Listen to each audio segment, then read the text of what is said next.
first 2 games, there's a lot of trash talking in the all chat. It's really hard to focus when like a bad player is talking shit. Like if it was a good player, I wouldn't mind so much, but it is a bit weird. And Team Liquid to the victory march. Massu and Busio barely getting away back into the fountain. And Bwipo drives the front line. Team Liquid will run them over. Honestly, the win is like nice, but it was more so I didn't want to lose to the top jungle of FlyQuest. They're so f***ing annoying, man. Team Liquid from the precipice comes back. Wait, hold on. Their Nexus! Wait, they lost! The Nexus is dying. Whoa! Wait. They've got to go fast. They lost. Minions against Team Liquid at the very end of the day. Lives is done. Oh, wait, they won! FlyQuest won! Wait, for minutes?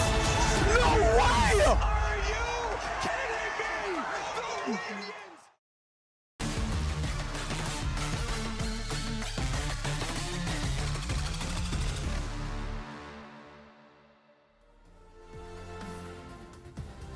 Welcome back to the LCS waiting room. Shox, Chronicler, thank you for joining Emily and I. Thanks for having us. We're really Sad Raz happy. couldn't be here today. Yeah, He's man, feeling a little where under the is weather. Raz? But we Yeah. got FlyQuest TL for the 22nd time this year. I love It's great weather here in LA. It's wonderful. Yeah, It's wonderful. beautiful. I'm happy to be here. In case you I'm a missed little it, though, these teams actually have a massive rivalry. It's not like a, kumbaya, let's hold hands to the quarterfinals, may the best team win. They absolutely want to send the other team home. They hate each other.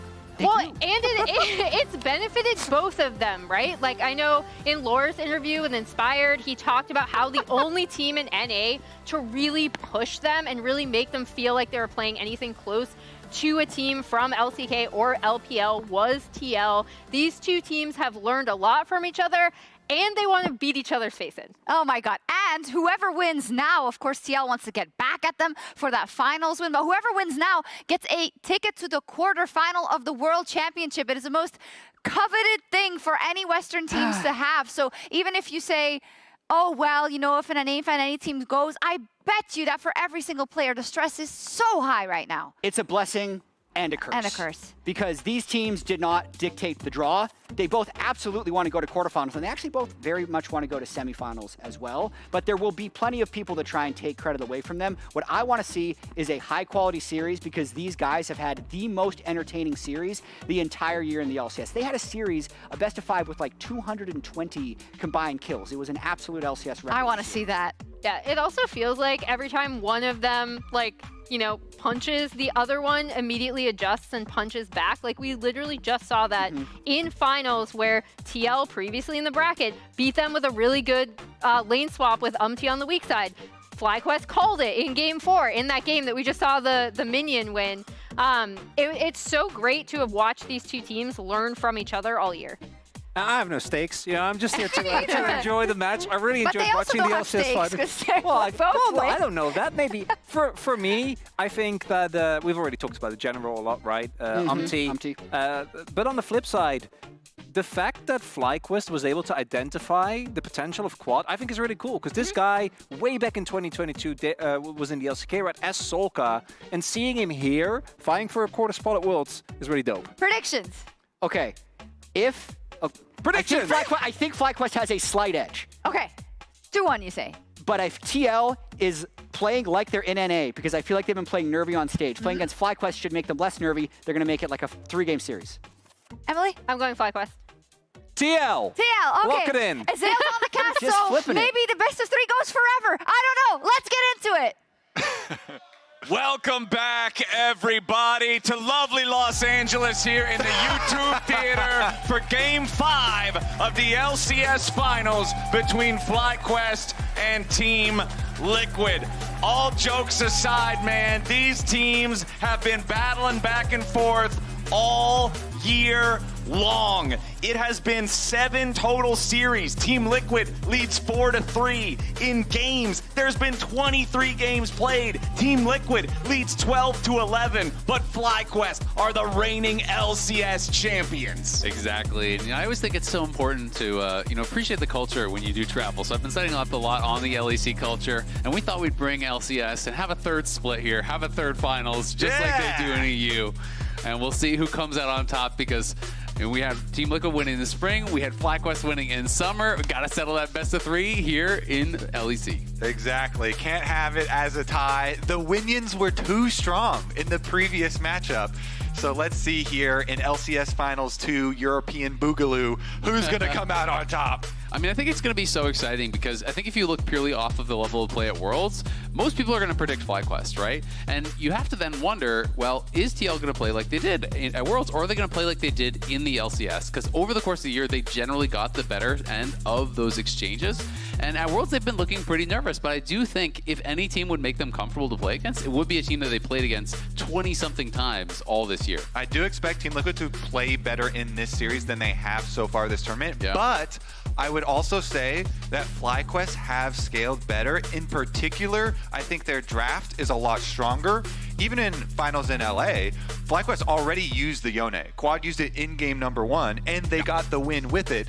That is something that people have been questioning about Team Liquid for a while here, their use of the 2 power picks, both the Yone, and then we saw the Aurora picked, but the Aurora was not piloted perfectly. Wish I didn't see the Aurora picked. We can definitely say that, and so there is this question that FlyQuest already showing picks like the Nunu and really being willing to go out further towards the fringe of champions, plus already being able to use the meta champions better, I think, does give them a pretty sizable advantage heading into the draft, theoretically. And I think the World's performances, you got to see a little bit of a glimpse into it there, how it's affecting people's perceptions. In the MasterCard fan prediction, it's FlyQuest sitting at about 62% in the eyes of fans, while Team Liquid's only at 38. Throwback to after FlyQuest won the finals, and everybody was still talking about Team Liquid being the best North American team heading into Worlds, whereas FlyQuest has sort of stopped those accusations here, especially in their performance against Hanwha Life Esports, where they took a game and looked like they might have even been able to take the series. Well, I'd say even throw it back a little bit further, before the LCS Summer Finals, when basically every single person thought it was going to be TL that would win, right? You know, when you looked at the prediction rates before that series, it was so massively TL favored, but FlyQuest upset, and we're actually quite dominant in the finals, and we are into the pick and bans here for game number 1, a quarterfinals slot on the line. This is what they've worked for all year long. I see a one-trick ban on my screen. Yep, I see a one-trick ban. I see a 2 one-trick bans. 2 of APA's one-tricks have been banned out in this game alongside the Kai'Sa. But on the other side, I'm a little bit concerned because the Ivern's been banned out, but so has the Renekton. And for Team Liquid, you guys already touched on this a little bit. Unfortunately, a weakness for this team so far at this tournament appears to be they do not have the mastery over the Yone and the Aurora to make them work. It feels like they're better off banning both these champs, but they can only ban one more. Exactly, and they're going to have to do the trade here and take whatever FlyQuest leave to them. The scraps, so to speak. I mean, it's so interesting, though, because, even if FlyQuest don't first round Yone, do TL even pick it? Like, I just don't know that we're going to see it unless APA has been cooking it up. And it's not that he can't play melee champions, because actually a lot of his history in solo queue is playing things like Kled, like Pantheon. He does play these aggressive melee picks, but he just really has never brought it out much in pro. I think the assumption there might have been that it was going to be Yone and then they trade back Nocturne plus Aurora, but because FlyQuest go for the Skarner first, might throw a wrench in the plan here for Team Liquid. Let's see how they respond. I wonder if there was a secret handshake backstage. No Aurora, no Yone. Play it like it's LCS. No shot. Nice, honorable. Yeah. We agree that the OPs are not in the game at all, but so far they are not there. Skarner locked in first here for FlyQuest on the blue side. Over to Team Liquid. They're taking their full time thinking about this one. It will be the Xin Zhao. So junglers locked in first for both teams. I mean, quite frankly, I don't think TL can pilot those champions well. Like, I just don't think that they can. So, I don't think they have the luxury of being able to actually grab some of those power picks, which is a big disadvantage for them here at Worlds. Whereas if you look on the other side, I do think Quad could probably play either of those champions very well. Aurora, I don't think is that much of a Bwipo champion. I saw him practicing it a little bit in Champions queue, to kind of mix success, and he was saying that he hadn't really put in a lot of of time. It was a couple weeks ago, but still, it's not really his style of champion, I don't think. And I will say that as much as it is a weakness, at least Team Liquid are recognizing that, and they're not going to try and play something they're not comfortable on anyway. You know, investing in some stuff here that they very much are comfortable on. Let's see about the response. The Skarner plus the Orianna here, setting up for their team fight. Meanwhile, Team Liquid, of course, with Xin being a strong duelist and Jax being good for split pushing for later. I feel like Poppy could be a really strong pick here, potentially for Bwipo. When you're looking at Jax, you're looking at Xin. Already, it feels like it has a lot of value there. Impact, you know, he can obviously pilot Jax. He does have a good win rate on the champion, but I just never really favor him on these style of champions because I think he's just so much stronger when he gets sacrificed for the team. And when you sacrifice for the team on a champion like this, it often does not work out. APA is hovering Yone, and it would be interesting to see if he can bring it out, because if he can bring it out and actually be successful on it, then the story really does change for TL. And I think when I'm looking at APA, it's not just can he be successful on Yone. I think that APA has been struggling so far at Worlds as a whole. I think that we've wanted to see a lot more out of him, especially considering his personal evolution as a player throughout the year. When we think of APA from 2023 compared to the version of him we've seen so far throughout this year in the LCS, he's made leaps and bounds of improvements, but Worlds, it's felt like a little bit of regression, but the Syndra locked in. So the stars of the teams have been the bottom lanes, and FlyQuest now are going to get the opportunity to try and ban Yeon out a little bit here. Wonder if we see some Jhin type of stuff go on, because getting your hands on the Ashe early is very, very powerful. You can go for some very strong laning options. Yeah, absolutely. And I mean, Ashe does kind of deny Kalista, which has been another power pick here at Worlds because it is such a strong answer to it in lane. The Kai'Sa's been banned out. You know, you obviously already touched on it. The bottom lanes have been the stars, and I think you have to give a lot of credit to both Yeon and Massu. Yeah. I mean, Yeon last year at Worlds had a very disappointing performance, even though TL have not yet hit the highs that they were expecting to this Worlds. Individually, he has been stellar. I think Massu has really been leveling up year over year. This guy's trajectory has been insane. If you're not familiar with his story, in 2022, he was an amateur. 2023, he won MVP in NACL. 2024, he makes MSI, he makes Worlds, he wins LCS, he wins Rookie of the Year. It really cannot get more up and to the right than that. All right, so in our second half of the draft, Renata Glass banned out by TL. They don't want to have that counter engage when you want Jax and Xin Zhao jumping into the enemy lines. They're also going to take out that pocket pick Urgot, keep that one away from Bwipo. But on the other side, Lucian and Rel banned away by FlyQuest. Rel being one of those premier supports for pretty much every team throughout the tournament. Let's see how TL wants to approach this fourth pick now. Some of the advantages of knowing your opponent that well, you know, these target bans of the pocket picks. They know their tendencies, such a long history here. It is interesting, right? Because Kai'Sa's gone, the Lucian Nami is gone, the Ashe kind of bans out the Kalista, so Yeon is going to be pushed down and maybe relegated to more of a supportive role. So he's going to be going in towards that Jhin, which has been quite popular at Worlds. And I'm just curious to see, you know, what sort of style lane they want to play, because they have last pick here for Core. Are they going to really pick heavily for that 2v2, or is it going to be more of something to round out the comp? Because they are very light on hard engage right now. Sure, you can just send in the Xin, you can fish with, you know, scatters, but really they have no hard engage. So I do think they want to get something like that for Core to kind of round out their 5v5. All right, here is a standard top lane, as about as standard as it could be. The K'Sante locked in for Bwipo into the Jax of Impact. So we've seen this matchup plenty of times before in North America. We'll see it again here in this first game in the best of 3. Still curious what we're going to get for this final pick here for Busio.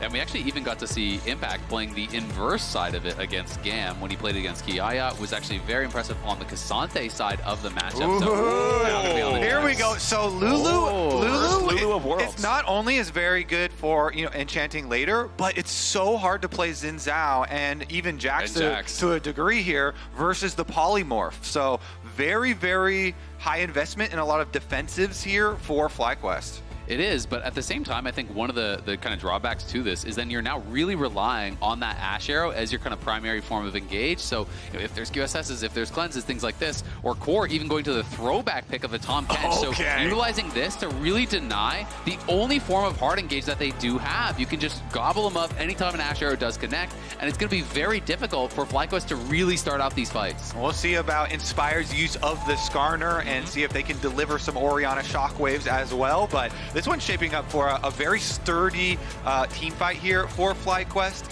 and we do have to consider the possibilities of the lane swaps in this one as well.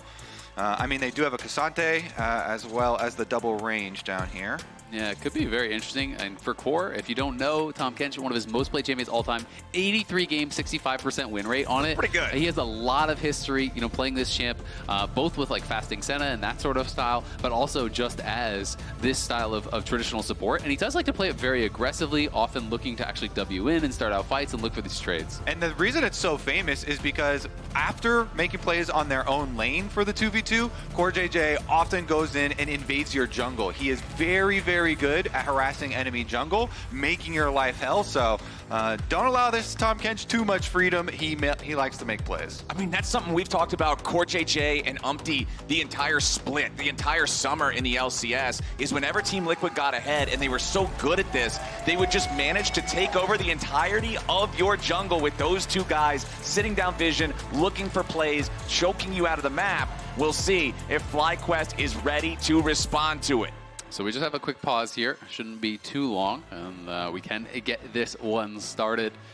You know, regardless of whether or not, you know, these two teams wanted to be getting this draw to be faced against each other, this is a situation they're in, and there is a lot of pressure on both of their shoulders. I don't think either team has accomplished yet what they wanted to here at Worlds. TL, obviously, close. So many expectations for this team. You know, their big goals coming in was really to prove their stuff against LPL, against LCK teams. In their first two games, they were very close in both of those series, but at the end of the day, they couldn't get the job done. And for FlyQuest, they showed, you know, those flashes of brilliance against HLE. You know, they were potentially one team fight away in game 1 from winning. Could have maybe made that into a 2-0, but they get blown out in game 3. It ends on a sour note. They are very hungry to get a shot at a best of 5 here against an LPL or an LCK team. Talking to the players on both of these teams, they definitely wanted different draws. They wanted international opponents, but here we are once again in this very long rivalry between these two organizations.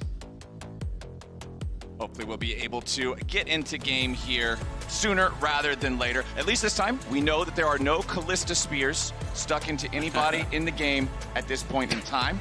So Too soon, Flowers! We know one thing that it is not. We know one thing that it is not. That's we true. also know you need no player in this game can actually press the Callista E right now. There's no. That's true. Not touching that. That is very true. For those of you who don't know, it is currently 8 p.m. here in Berlin. This is late night League of Legends. Yeah, a little bit of League of Legends after dark. There you go. Well, it's probably a pretty good time though in NA to be watching this right now. Oh yeah, it would be 11 a.m. right now. Yeah, in LA. 11 a.m. There you go. Perfect. Not even an early wake up. You could sleep in, still wake up in time to Rested, refreshed. Watch a little weekend LCS. Look at that crowd. They are still energized. They got it. Let's go. job, crowd. All right, I see people getting ready, and we will see if we're going to get this one going here in a second. Okay.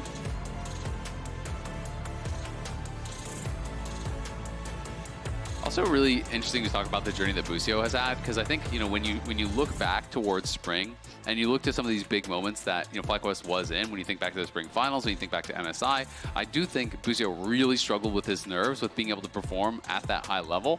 And when you look to summer finals, when you look to Worlds so far, he has been able to really, I think, play a lot more true to what his game is. And it's been fun to see some of these young NA players really stepping up and delivering on the international stage.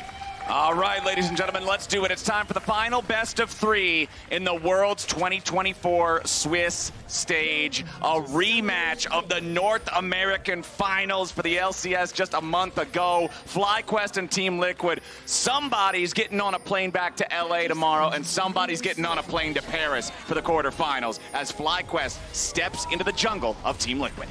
Yeah, they have the sweeper, so they take over Tribrush, but no further invade here. Again, looking for the extra vision here, looking at the lane swap that we were talking about in Champion Select, and FlyQuest will go for the recall for Massu and Busio heading on up there now. And it's just so smart when you have these kinds of matchups, when you have a Cassante versus a Jax. The Jax is really going to struggle. Impact tried to go forward a little bit to try to get some sort of vision, but couldn't actually spot anything over by the blue buff, spotted nothing on top side either. All right, you can see in the top there your global power rankings powered by AWS. FlyQuest ranked at number 13, Team Liquid ranked at number 14. Very slight differences between them. You can also note when you're actually looking at the minimap here, how they're playing. They're waiting all the way back by the tier 2. This is because there are sometimes wards in this middle area over there. If Impact had gone in, he could ward over the wall. So they're really trying to hide this lane swap. So even if there was vision in that spot, there wouldn't be time for TL to change their lane assignments. So Impact, he's going to get that bad news as soon as they do pop out of this side lane brush, and we'll see how TL want to respond, because I think it's going to be so difficult for them to actually punish this Cassante in their 2v1. Both of these teams have been very good with their lane swaps as well. Can't get the XP. Yep, he's just completely zoned away, man. The double range is so oppressive in these situations. Ashe and Lulu will make this miserable for Impact to try to deal with as Yeon and CoreJJ try to force Bwipo back as well. Yeah, Bwipo getting 1 extra minion's worth of experience so far here on the Cassante moving up. He, of course, only has to deal with one of the range, but Tahm, Kench, tongue can be annoying as well. It counts for something. All right, Impact still stuck underneath the turret. It's going to be a rough time down there as we can take a look at where our junglers are starting, both starting at their own blue buffs, so they'll be marching towards opposite ends of the map. Syndra versus Orianna, one of those all-time classic matchups here at Worlds. UmTi is crossing, though, into enemy territory. You know, when you're lane swap, this is your weak side of the map, so UmTi is getting a little bit aggressive here. Is going to be able to rotate over, try and defend this. Try and defend this. Yeah, UmTi's going to have to make his way over here because Inspired has also moved up. UmTi going to have to secure that first big Krug, trying to take as many of the baby ones away now as he can as Inspired contest them. Sneaks away a couple. The wave crashing into the turret of Impact now in the top lane. So both top laners do get to stay around for the waves here. Bwipo taking a little bit of extra damage, though. But even just the fact that UmTi got up there actually did dissuade them for looking for any sort of a dive. So this is very good. And Bwipo has no W. Oh, Bwipo already flashed back underneath the turret there to make sure he gets to safety as Core and Yeon are putting the pressure on the FlyQuest top laner. Had to use the flash there, traded for the ignite of CoreJJ. Bwipo down to 150 HP. The poke continues, and Bwipo's still sticking around down here, trying to charge up his Qs. He uses the charged one, though. He's so low. Bwipo below 100 HP. Yeon with a nice deadly flourish as Bwipo tries to put some damage back into CoreJJ, but he takes a lick and he gets first blood. And it's the killer catfish, CoreJJ. Famous Tahm Kench gets the first blood, and now we're going to get to see his first recall and look to roam the map. And that was really well done there by the TL bot lane, just constantly juggling this back and forth, chunking down Bwipo slower and slower and slower. And because there was nothing that really happened to Impact on the top side, the Jax is not behind whatsoever from this swap. And that's what we were talking about at the very start, right? That's what you said, is it's going to be tough for Impact and it's hard to punish Cassante in the bottom lane at the same time. But Yeon and Core do a great job doing it. And I mean, look at the farm even, you know, we can see that UmTi covered, he's up in farm, he's in a great spot. And now Jax has TP and flash advantage as well, so he can push out this wave, he can still reset, and he's going to be in an incredible spot. All right, here we go. Looking at the bottom side reset. Big wave built up. We're going to push out away from Massu and Busio. Yeon, of course, should be able to collect it no problem, though, and both junglers on the top side of the map. And you can tell APA is in his comfort zone because he is typing once again. Oh, I've not are we seen him yapping? type a single time all of Worlds, and he's hitting the all chat. You nervous, Quad? Only 22 CS. I mean, he does have a point there, 40 to 30 right now in the mid lane in that evergreen Orianna versus Syndra matchup that I just touched on a little bit earlier. APA with control over the lane, crashing these minions into the turret, trying to put the pressure on Quad here nice and early. Probably not any real big potential for kills until the junglers try to get involved, though, and currently they're just clearing through their camps. Nice scout of the week. Yeah, I mean, often these matchups just becomes ultimates for pressure, ultimates for lane prio, chunk them out, try to make them take bad bases and get those CS advantages. So we'll see if APA can do that. Quad, obviously, you know, I think there was not really high expectations when he got picked up by the team, when he replaced Jensen. You know, coming into summer, a lot of people were pretty disappointed with the change, but he has really grown into such an incredible carry for FlyQuest, and his development through summer was amazing. CoreJJ. Nice knockout from CoreJJ with the Abyssal dive. Busio's in some trouble. The stun from the tongue lash. Barely missing out on the kill here for the Team Liquid bot lane duo. Busio at death's door needs to go ahead and get back. Honestly, because the junglers have also reset, though, I don't think it's going to be the huge issue that kind of looks like at face value. Yeon and CoreJJ pushing the wave in here. Massu should be fine to collect, and Busio does get back to base. No summoner spells might be a point for pressure here for UmTi, though. We have still not seen the Xin Zhao pull off a gank, but up by Grubs here, and he already has complete vision control of the river. It was very conservative, though, from TL. They were clearly nervous that Inspired could be there, because I feel like Yeon could have flashed in 100% and actually gotten that kill, but decided not to go for it. You know, didn't want to risk giving anything up, so instead they played for the Scrubs. And Busio now is going to have no summoners here at this Scrubs fight if TL look for the turn. they might do that. CoreJJ trying to keep track of them as they rotate over. Looks like they also got the full reset here from Bwipo. So Bwipo level 6 Cassante is coming back full health. Meanwhile, Impact just recalling now is going to have to channel teleport. APA already used his ulti there to chunk Quad down. Quad still has the shockwave, but all 3 grubs already secured by UmTi and Team Liquid. And Busio just can't face check in there. You know, UmTi's Inspired's trying to lead the way there on the Skarner, but they cannot risk it with having no summoner spells on the vulnerable Lulu. So now they're wrapping around mid lane. Skarner looking. Yeah, APA is really playing towards the bot side, which is kind of his safe side right now. Knows that's where the Skarner would be. Hey, Quad doesn't get the ball far enough to try to go for a shockwave. Polymorph onto APA, who flashes over the wall to try to escape, but Quad with the flash into the shockwave. Easy pick up there for FlyQuest, but now Massu could be under some pressure in the bottom lane. Uses the barrier as the curtain call opens up. Yeon hits the first 2. Number 3 collides. Number 4, Massu has to flash out of the way to survive. Yeon is shooting straight. The bottom lane completely blasting here. TL able to shove them off, but without getting that kill, I think it still is good. Well, no summoner spells here on Busio. Busio's going to try to get away. He does have Inspired nearby to try to help him, so Yeon and Core really can't get a whole lot more here except for just a little bit of plate money. That patience for FlyQuest around mid lane, though, really paid off. Even as you say, you know, APA hovering the bottom side of the map where his team just left. Still, the tenacity here of FlyQuest. Busio sticking around on the Lulu and getting that glitter lance slow. Exactly. It was actually really key, that third man there, to get in behind him, slow him down. Even with the flash, he still goes down. We'll have to see if TL can punish that missing summer, though, as it's going to be a bit of a scrap up on the top side. Impact looking good, but it's been very even thus far.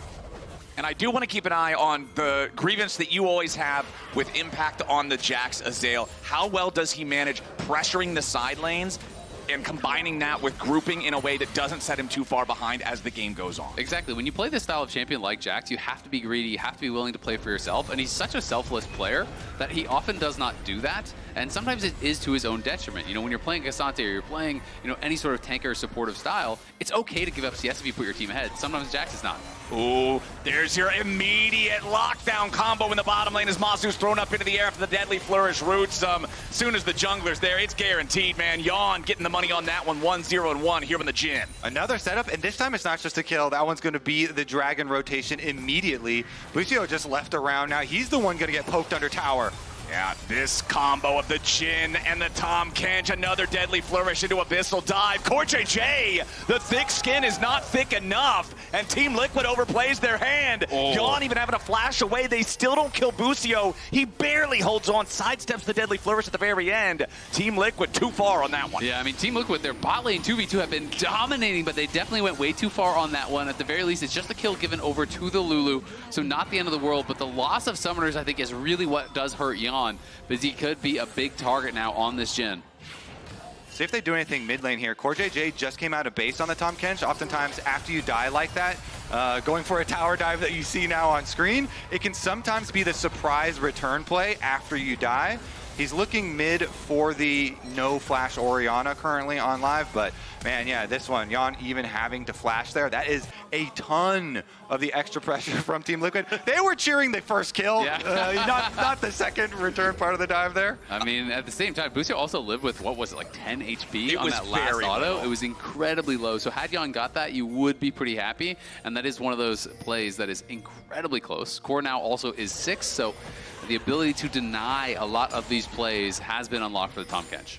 All right, let's check back in mid lane here where Quad has made up for that CS deficit that APA put him in earlier as he now continues forcing the Team Liquid mid laner back, Inspired, clearing out some Team Liquid vision on the top side of the river here. He wants to be in this location because the next set of grubs is spawning in just a couple of seconds. Team Liquid got the first 3. FlyQuest would love to shut down that second trio going over to TL, but UmTi's also around the area. Meanwhile, Bwipo getting very aggressive with Impact underneath the turret of the Jax as CoreJJ is once again going to be going aggressive. He wants to try to spit him out, go back over the wall with the blast cone. Beautifully done from CoreJJ, but Busio's still got the flash. He's got the heal. He runs the hell back away. That's about as close to a Tahm Kench insect as you're going to get, man. Yeah. Eats him up, uses the blast cone, forces the flash.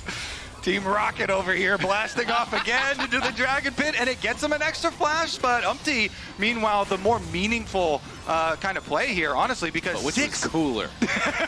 The blast cone play was definitely cooler, but the 6 grubs might be more meaningful as APA under attack again. Yeah, APA could be in some serious trouble here. Inspired flashes forward, but he misses the upheaval. APA is still going to drop as Quad can chase him down. 2-0 on the Orianna for the FlyQuest mid lane. Yeah, a lot of pressure here being put on by FlyQuest as Impact may be in trouble.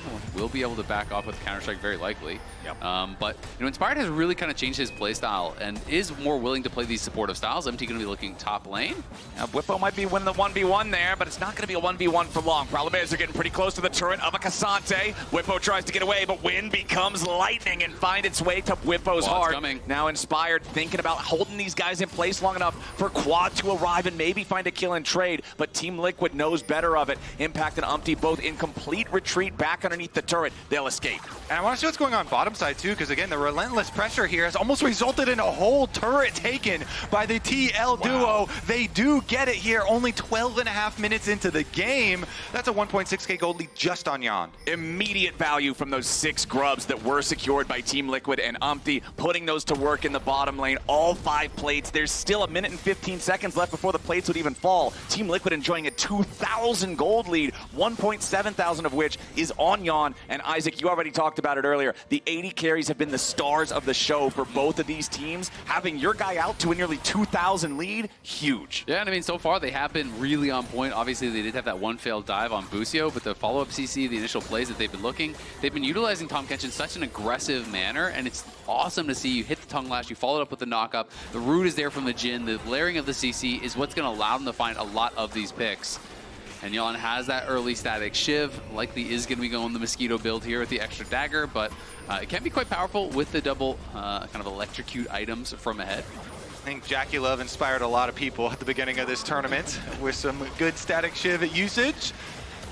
Should just be a routine Raptor pickup here, though, as CoreJJ does get out of the river. Well, if we're talking about routines, the normal routine of a game of League of Legends is 14 minutes in, it's time to fight over the Rift Herald. We've got a little bit of time left before that spawns, about 10 seconds, and Team Liquid is establishing control over the topside river. And I think that FlyQuest have already made the call. We're going to sacrifice this. Yes, if Team Liquid go for there, then we'll try and make our cross-map play. This is the standard. We'll make a play on the other side of the map. You see Inspired is hovering in the brush on the bomb side in your mini-map. Doesn't look like Impact is actually going to give them that play, while TL make their top side first. All right, Yeon pushing the wave into the turret. CoreJJ to back him up as UmTi and APA maintain control over the topside river. Quad trying to slowly push forward, test the waters here a little bit, but they are very, very dangerous. You can see your lane economy snapshot right there. Thank you, MasterCard. It's only Quad with a gold lead on the FlyQuest side. You hear that fan cheer for the MasterCard? Pop up on it. We got a big MasterCard fan there. Yeah! Whoa! All right, well, UmTi gonna get paid as well, it looks like here. Rift Herald taking a beating, and TL has so much vision. Look at this, blanketing the blue quadrant of the jungle here, leading up to it. And I mean, while TL, I think, are in a very good spot, there's so much scaling over on the FlyQuest side. I do think Jhin is really going to struggle to actually punch through the front line. There's not a massive amount of tank killing pressure here on Team Liquid's comp. So as long as FlyQuest aren't just completely bleeding out, just keep focusing on their farm, getting their levels, this is the kind of style that they like to play. They like to play to scale. They are very adept at these 5v5s. And I think FlyQuest is still in a pretty comfortable spot as long as the gold lead does not continue to extend. I mean, FlyQuest was down pretty far in all their games against HLE and managed to find some really good looks in the mid game. So we'll see if they can do it against TL2. I want to take the opportunity before the big fight breaks out. Well, wait a second. Let's see how Quad... You might not get the chance. Okay. Just a little bit of friendly banter there in mid lane. Yeah, all for all. That was a small fight, not the big fight. Exactly. The small fight there. Inspired actually gave a really interesting interview with Travis Gafford, I believe, where he talked about specifically playing team fights versus Team Liquid. And Inspired as always gives a lot of detail, and one of the main things that he said is that FlyQuest have become very comfortable with trying to bait out quote-unquote hasty plays from opponents, where they kind of dangle someone with a little bit of safety to try and draw over commitment. And he said that they actually target APA specifically a lot with this, as he is one of the mid laners that tries to make very big plays very frequently. So we'll take a look at that as this series does progress, and if that is like a useful style for FlyQuest, because the team comp that they have set up does seem like that would be a strong style to go for. I mean, the K'Sante and the Skarner are pretty tanky, so I don't know how much you're going to bait with those. Might have to be somebody else looking a little bit more juicy. I mean, sometimes even the tanks, right, can look like, oh, this guy's going too far. Surely this is illegal. We got to be able to finish him here, right? We saw that even from Bwipo at Worlds on the Renekton. He loves playing around the Sterix Power Spike, going in really far, trying to soak all of this damage, force your opponents to overcommit onto you, and then all of a sudden you realize, well, no one's touching Massu, no one's touching Quad, we're losing the fight. You could bait in a Tahm Kench maybe, maybe a Xin Zhao maybe. We shall see. Next thing on the docket, though, of course, is a ways out, because we have a long time until the next dragon does spawn. So this is going to be tending to these side lanes. And of course, it is a bit more difficult for FlyQuest to tend to their side lanes, since they did build their whole team comp really for these 5-on-5s. They don't have great side laning potential, and the Trinity Force was just completed in the hands of Impact, plus the ability of the Rift Trail to just deal so much damage to this mid tower. All right, FlyQuest on the defense as the Herald is about to charge. It will not destroy the turret with only the charge. And I think so much of this game could potentially come down to this next dragon fight here, because it is such a powerful spawn here for TL with the Infernal Soul. I think that is going to make FlyQuest pretty nervous to give over that third straight one. And then the question becomes, yeah, you have great scaling, but are you ready to fight now? You have 3 more minutes to get as much as you can, as far as gold, as far as completed items. But TL is going to be ahead in the itemization. It's still nearly a 2,000 gold lead here for Yeon. He's going to have his rapid fire before that dragon fight, very likely. And then FlyQuest are really going to have to make that difficult decision. Do you flip the game right there and fight, or do you try to wait till the 4th dragon and fight, and then one mistake, one catch means they get sold? Nice sidestep on the scatter there from Bwipo, who's just laning against Syndra here on the side, happy to just keep working towards more and more gold, waiting for that next big fight that we're talking about. 2.5 minutes till Drake number 3. Team Liquid doing a great job controlling neutral objectives so far in this game. 100% of neutral objectives under their control. Both Drakes, all 6 grubs. Bwipo with the flash away from the unleashed power. He knew that that wasn't going to kill him, but UmTi surely would have been able to set up a sincere threat, so Bwipo having to spend the summoner. And one small thing I always feel like is really nice, if you are playing Syndra against a melee champion in side lane like this, you can just farm splinters very, very easily. It's so easy to be hitting K'Sante and getting towards that eventual 120 splinters that you're trying to get. Impact in this bot lane, though, is getting so much damage down to this tower. This might just be dead. I think you can kind of just kill him Bwipo's face at this point. Dude, Trinity Force Jax just demolishes structures. It's so easy for Impact to farm money off of that, and Team Liquid is now enjoying what is almost a 4,000 gold lead. This is TL's comfort zone, especially versus a comfortable opponent that they know so well. TL trying to flex their side laning, trying to flex their macro. Secondary towers are 800 gold for your team. So big there for Impact to be able to pull up. But take a look at the junglers too. Both are hovering down towards the bottom side where the side laners are. Doesn't look like there's going to be any aggressive play, just kind of defensive hovering. Also got Chunk for now. There. APA on the Syndra doing some good work. But meanwhile, bottom side, 2v2. Bwipo starting it off with the all-out on Impact, taking him through the wall here in the alcove, but a TP ready to reinforce for FlyQuest. Impact on the retreat. Third and Tofo strike threatened the knockback, so Impact has to flash away, but now UmTi getting caught by the shockwave. Nicely done here from FlyQuest to catch the Team Liquid jungler. We'll see if they want to go any further forward. Doesn't look like it, but FlyQuest 1-0 in that scrap. That's actually a pretty critical kill, because UmTi will be up for the dragon, but he's going to be spawning in base a couple seconds before it does get up. So it could mean that FlyQuest have first move on the river. Maybe they can get some control in that area. All the bases are coming out now, though. And Yeon really is big man on campus. He's got 2 items. He's already working towards that third. That is going to be the biggest problem that FlyQuest will have to solve for. To the side of FlyQuest, though, and the credit to FlyQuest there, Bwipo with a really nice setup. Impact had flash advantage in this, and he was still able to create the play himself by the pullback there with K'Sante and calling Inspired over. So FlyQuest, even while down, finding themselves an extra kill.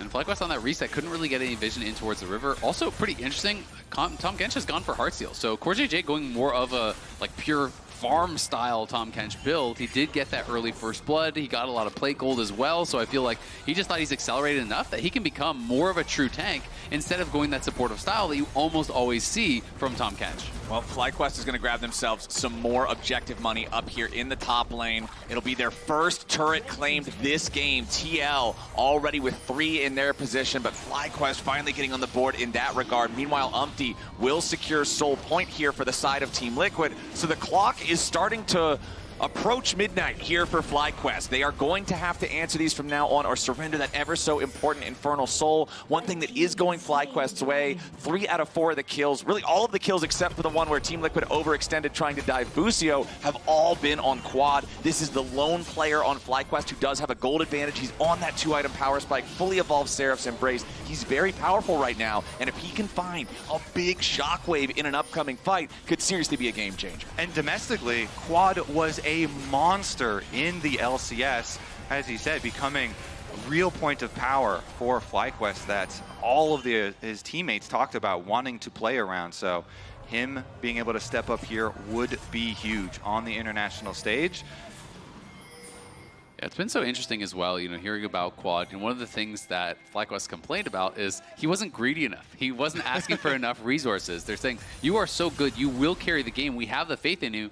You need to tell us what you need to carry the game. You need to take that wave if you need it. You need to call for jungle help if you need coverage on this. And that's something that FlyQuest have really been focusing on throughout the summer split and coming into Worlds is Quad setting up Quad for success. And it's actually funny because the 2 players that gave that interview that you're talking about, Inspired and Busio, they went mid this game. Yeah. Multiple times to gank APA, whether Quad called for it or not. They went and they helped out. We're going to help you whether you like it or not, and CoreJJ is going to help Yeon out of that one, and that's exactly what we were talking about back in draft. If the FlyQuest composition can only start a fight with an Ashe arrow, just pick Tahm Kench, save the guy who gets hit, immediate disengage, and it's so hard for FlyQuest to really find that go button. Absolutely, and that's where, AoE damage becomes really important. Consistent pressure becomes really, really important. And when you're looking towards the later stages of the game, Orianna Shockwave is very threatening, but also a sped-up Ashe that has all this space being created by a K'Sante, by a Skarner, and this Lulu backing you up is going to be really threatening. Inspired jumps in, going after UmTi, who immediately responds, jumping on Busio, who's down to half HP, but a redemption going to be summoned up by FlyQuest here as Impact tries to chase after him with a counter-strike, but he won't find the stun on anybody important. Impact is about to die first, but he gets away with a leap strike back to a teammate. APA killed first. FlyQuest with a 1-0 here so far in the fight, but Bwipo's in the front line, but he's all alone. He knocks UmTi back. A little bit more damage. Might just kill the Team Liquid jungler, but FlyQuest don't have the range. This fight could have gone way harder, but it ends in a 1-0 for FlyQuest. TL were just so split, and APA ended up flashing into the Baron pit to try and get away from danger, but then section off from the rest of the team, so FlyQuest are able to collect that kill, and we're not done yet. Nice knockback again from Bwipo onto CoreJJ. Wants to keep going forward, but he's got to be a little bit careful here. Impact with a counter-strike. Goes in and finds the kill on Busio. Escapes with his own flash back up into the brush, but a 2-man shockwave coming out from Quad. Impact is popped before we can do anything else. UmTi's here on the front line, and surely he won't survive. The arrows just riddle him like a pincushion. Yeon won't land the deadly flourish, and FlyQuest continues the chase. Quad goes on a rampage, and CoreJJ goes down. Only 2 men left standing in TL colors. Yeah, FlyQuest coming out on top in that fight, and even though Yeon was alive for the whole thing, he just can't really get through the front line. He's hitting like nothing on this K'Sante, and Bwipo was creating so much space, so much area for his carries to really work with. Let's take a look, too, because this was extra person joining at every interval of 1 minute. Let's take a look. Yeon hit the root to start out. Bwipo still got the pullback there onto CoreJJ. And then even though they're so low, Impact jumps in, wants to get the kill onto Busio, can't quite finish because of the shield, has to go back for the extra auto, flashing out, and then the shockwave ensures that this continues. The second engage from Impact ends up blowing up because Massu is able to auto him down, and then you finally get the Skarner arriving while the teleport arrives. Even though you get the miss on that Skarner ultimate, you still have Quad over the top, and so in the end, it's such a long and drawn out fight, but FlyQuest are able to again chop down on some of this Team Liquid gold lead that they built up so big in the beginning of this game. And I want to talk a little bit about that gold lead in regards to something you said earlier, Isaac, talking about the scaling of FlyQuest, talking about how it'll be so hard for this Jhin to punch through that front line. It's exactly what we just saw. Now we got some more problems for TL. An arrow from downtown finds its way onto Impact. He'll try to fight his way out, but it ain't gonna happen. Top laner down. FlyQuest 9-4 in kills. Yeah, what a shot by Massu, and now Impact's not gonna be up and with no TP for this next dragon, so that could mean no soul for TL here, and that could be the game falling out of their grasp. Soul was so important to put their damage over the edge and be able to deal with these frontliners.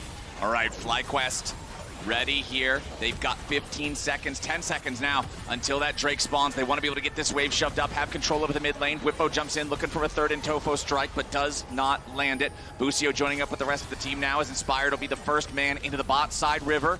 Control over this Drake pit will be big. Impact not alive for another 5 seconds. His TP cooldown is also not yet ready. It's just barely not there. So Team Liquid want to buy enough time for Impact to be able to join. He has respawned now. He'll make his way back out onto the map. FlyQuest still in control. Nice knockback coming out from Bwipo when APA's in trouble. All out from Bwipo to make sure that CoreJJ's not able to save him. Now the Tahm Kench has to dive back to safety. And right when Impact might have been able to rejoin, now it's APA who's dead. 40 seconds. This dragon is none of TL's business. FlyQuest just straight up walk right at APA. They take the kill. They're going to take the dragon. And Team Liquid, they can't do much. There's no rush of Baron threat here. They've got a Jhin for DPS, so all they can do is clear a ward.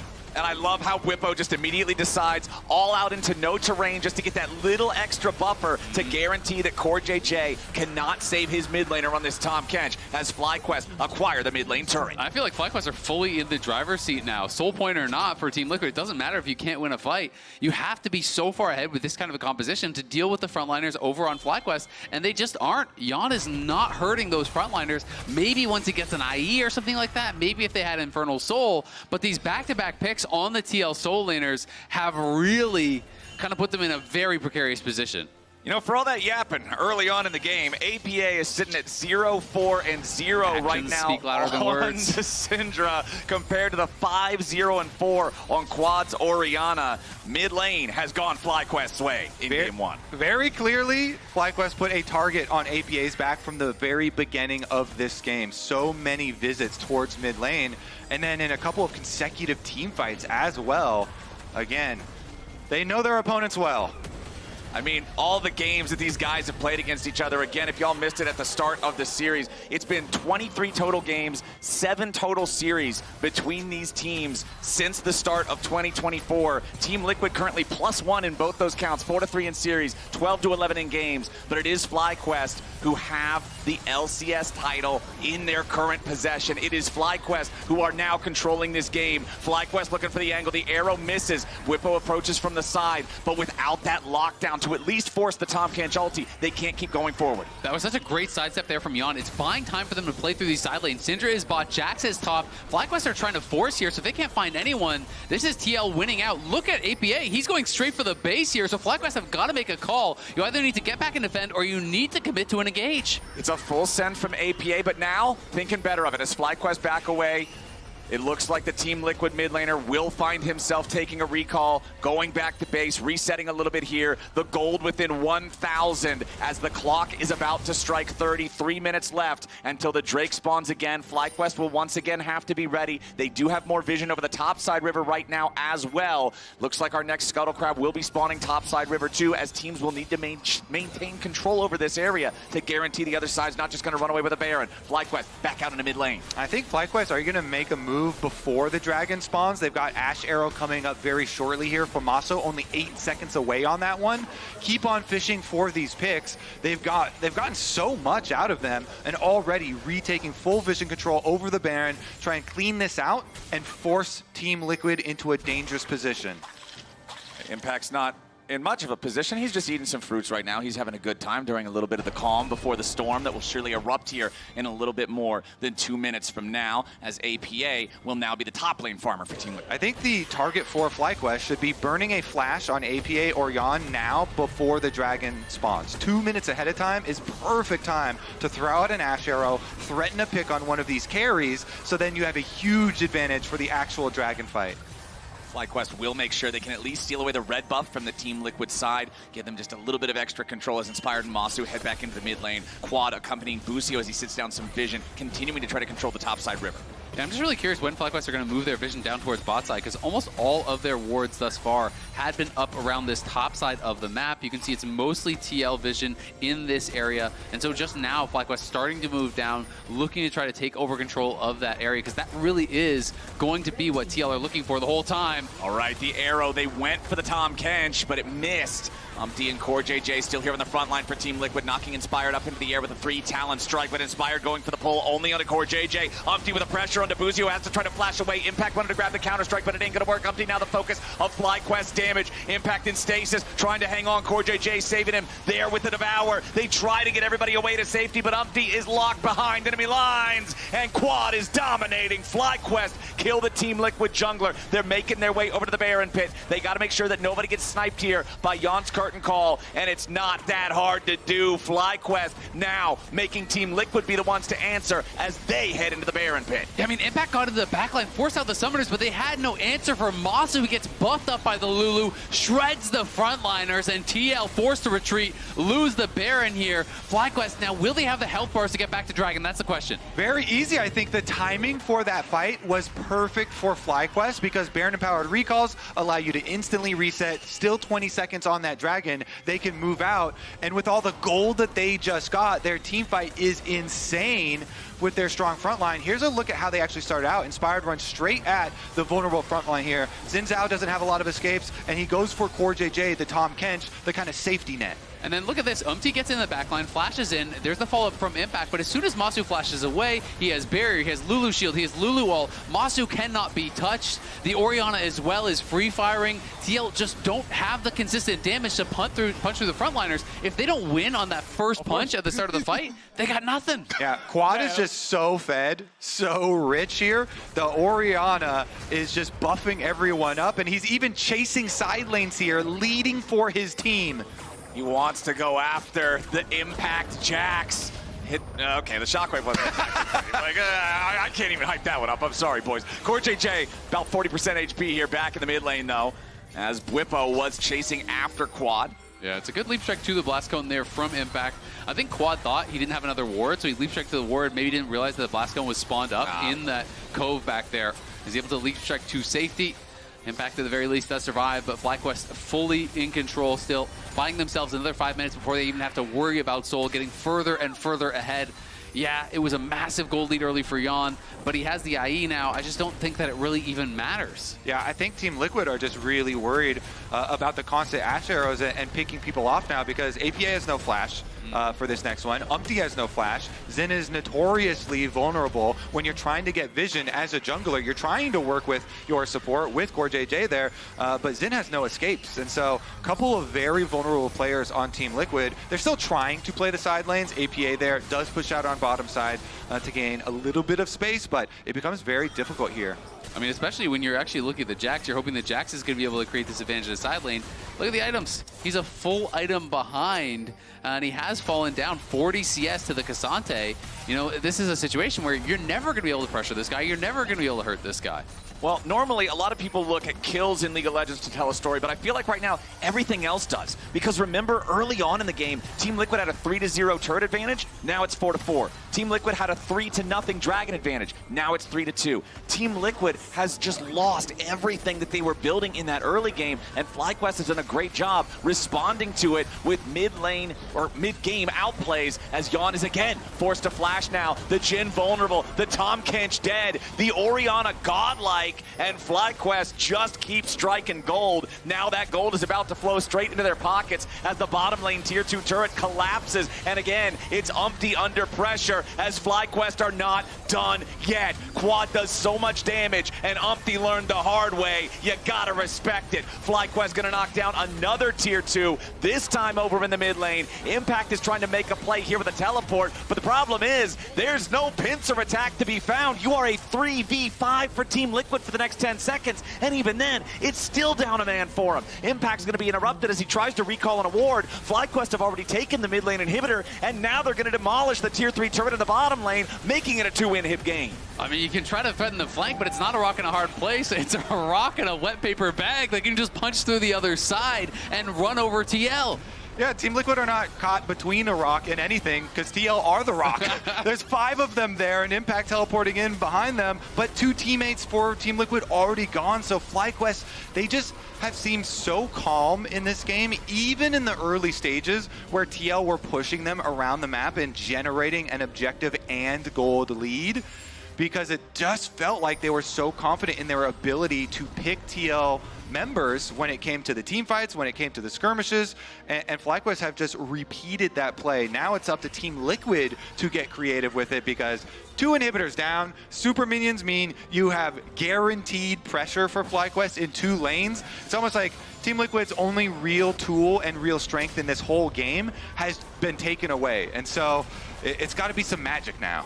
I mean, hey man, just a few days ago, FlyQuest was down, what, 5,000 gold against HLE, and they managed to fight back. You go down a few thousand gold against Team Liquid, you're feeling fine now. You're like, you've been through it. Light you work. know. Yeah, exactly. FlyQuest has done their training. They are ready to go. They know how to play these types of situations with an arrow coming in from the top side. UmTi gets hit from all the way away, and he has to try to flash to survive, but he's still almost dead. You got Bwipo going in, all out. UmTi in some danger, still barely surviving as Yeon's about to drop here next. As the Jhin dies, surely the fight is already over, and I think it won't even matter. CoreJJ will drop second. They're about to make it even more. Impact's out of the picture. Quad's legendary. Yeon, this fed Jhin from the early game, can't do anything. As Inspired comes around with the Ishtal impact, the polymorph on APA, so we can't even get a trade back on the FlyQuest support. Quad 10, 0, and 6. Another deathless player in Inspired at 0, 0, and 11. FlyQuest, the early game might have been a struggle, but man, they are running them over here. 2 lanes, pushing at the same time. Super minions flooding into the base. Yeon, the only one standing to try to stop it as FlyQuest go in for what should be the final kill of the game. They knock the Infernal Cinders out of them. They knock the Nexus turret down, and FlyQuest take game 1. FlyQuest saying, it wasn't just our Winions that won us the finals. We are better now. I mean, that was domination, honestly. TL came out of the gate swinging, but FlyQuest cool, collected, really calm gameplay, picked a better scaling comp, and crushed him in the later stages. Team Liquid looked good at the very start, but man, FlyQuest know how to hit back. We're going to a break, but don't go anywhere. We'll be right back with more Worlds 2024.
Red Bull gives you wings.